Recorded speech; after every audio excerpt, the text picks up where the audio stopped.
All right, at number eight. Eight is a very controversial in some eyes Disney animated film in The Hunchback of Notre Dame. Now, I'm not denying that Hunchback of Notre Dame isn't a great Disney film. It is. But the fact that it's based on off a novel by Victor Hugo, one of the darkest novels, if you will, that I think he's done, it does kind of garner some criticism from folks.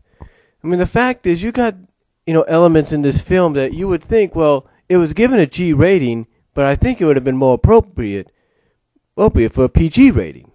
That would be in the eyes of some folks, that is. But overall, the thing about Hunchback of Notre Dame I liked about it was everything. I mean, the animation was great, the music was great, the story was great. It was just a great film. It was just a fun, enjoyable film. I mean, I remember watching it in the theaters. It just blew me away of how beautifully animated it was and how grand everything looked. And it does, in a way, kind of... Excuse me. It does, in a way, kind of follow the book to a T, almost to a T, but with a Disney-like style. Now, some people have criticized the fact that Disney kind of took a few liberties, maybe one too many liberties, with the original novel and all that. But you got to remember, if Disney would have said, "Hey, let's just do the overall novel the way it was, adapt it word by word, scene by scene," there's no way this probably would have gotten off the ground. But for what it was, for the adaptation that it definitely was good. I will not deny that. Now, it is kind of unique for one thing, though. It is known for one thing. It is the first, but not last. The first, but like I said, not last, Disney animated feature not to have a princess in any of the starring roles. That's right. It didn't focus on no royalty whatsoever. You had a gypsy, you had a guard. I mean, it was just it was a step in a different direction. Now, I know some people will say that probably what hurt it and caused it to get a lot of criticism at times. But to me, I thought it was a great film. I thought it was okay. I mean, I love the music. Heck, when I play it on my DVD player and I have my stereo system, I put it in 5.1. The music in the back is just unbelievable. It just sounds terrific. I mean, again, if you have not seen this film, folks, I don't know where you guys have been. I mean, the story, like I said, it does follow somewhat to a T with a few liberties that Disney took.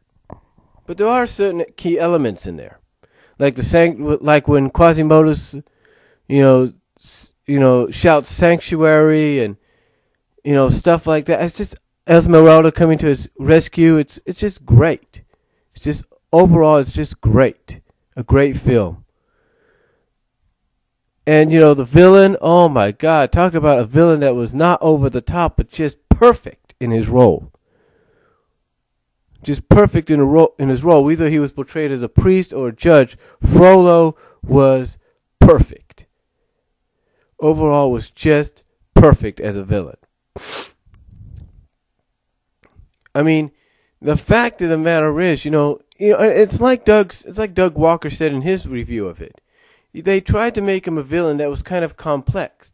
Like he believed what he was doing was good, but yet it wasn't.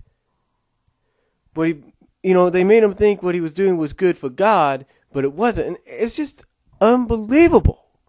It was just great storytelling, great characterization with all the characters. I mean, it's just, like I said, a very enjoyable film, and you definitely got to see this if you've not seen it. So that is why Hunchback of Notre Dame is number 8 on my countdown. All right, at number 7, Evan, is a very modernized version and adaptation of a classic Charles Dickens story, Oliver Twist. And yes, of course, I'm talking about Oliver and Company. That's right. Oliver and Company actually took place in modern day New York. Well, modern day if you look at 1988, 87, 88. And to me, I thought it was okay. I thought it was a good film. I thought it was an alright film.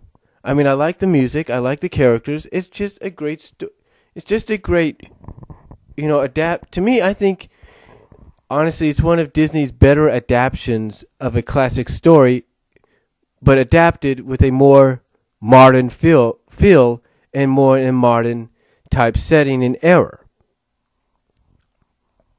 That's what I like about it. The fact that they took this classic Oliver Twist story and instead of setting it in the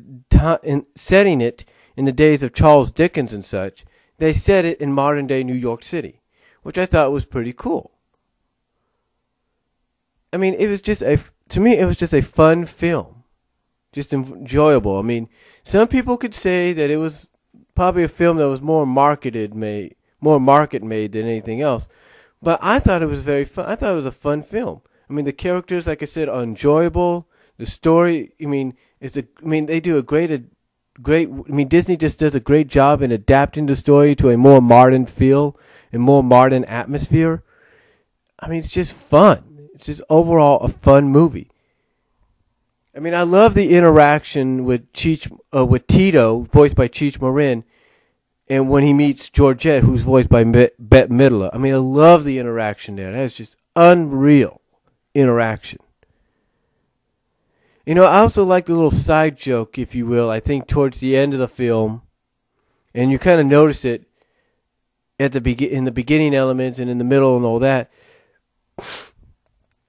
I kind of like the little joke at the end where Rita, who's voiced by by Ruth Pointer, I believe. I'm not really sure. Has to pull Dodger away from looking at these other girls. You get what I'm saying? So I thought that was a good little side joke, and you kind of see, like I said, you kind of see hints of that back and forth throughout the film. But like I said, I think Disney did a pretty good job in adapting the classic story into a more modern atmosphere and setting. They didn't do it over the top. They didn't over the top it or anything like that. It was just the right amount that they needed for this. It was just the right amount of adaptation for what it was. I mean, it was just fun. It was great. I mean, what more can you ask from Disney when they adapt a story like that into a more modern setting and atmosphere? I mean, what more can you ask from them? You can't. You can't really ask that much from them. I mean, well, perhaps you can, as we'll find out later on, but still, you cannot ask as much as what they've given you here. Well, basically at this time, I should say. So, to me, I thought it was an enjoyable film. Like I said, I loved everything about it. The songs are great. In fact, I got the soundtrack to it. What does that tell you? So, I thought it was great, and what you probably don't know about this, unless you read it online, unless you don't know about this, young Joey Lawrence, voices Oliver. And Billy Joel voices Dodger. So, there you go. Got a great all-star cast, if you will, voicing the characters. Dom DeLuise as Fagin, and again, like I said, just a very enjoyable film. One of the best adaptations Disney has ever done into a more modern atmosphere. So, Oliver and Company, definitely worthy of being number 7 on the list.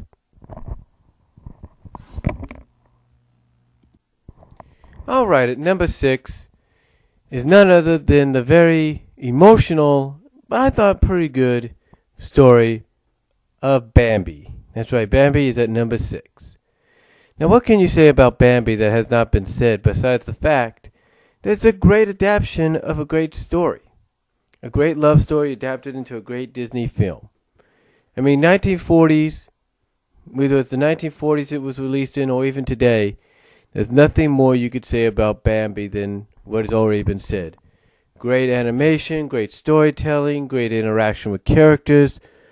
Overall, just a great, wonderful, very memorable film that definitely deserved its place in the AFI's top 10 animated films at number 3.